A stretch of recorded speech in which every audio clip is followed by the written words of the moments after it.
Have you ever had a radish that bolted like this before it actually even formed a radish? There's a couple of reasons why this can happen, so let's talk about them so you can avoid this in the future. One of the biggest reasons why a radish might bolt before it actually forms a radish is sudden onset of warm weather. Radishes really do not like warm weather, but there are varieties that do better in the fall and some varieties that do better in the spring. So just make sure that you're planting the appropriate variety for whichever season you're currently growing in. Another reason could be overcrowding. Maybe you have too many things in the container that you're trying to grow your radish in. Maybe you grew too many radishes too closely together.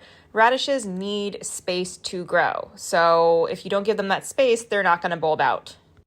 Too much nitrogen in the soil can also be a reason why your radishes might bolt before they bulb out. If you are planting your radishes in an area where you had nitrogen-loving crops like tomatoes and you fertilize those tomatoes, there might still be a lot of nitrogen in that soil. Or if you used a cover crop that is nitrogen fixing like peas, that can also add too much nitrogen to the soil for those radishes. And radishes actually do not need that much nutrition. They can really just get by with some bone meal.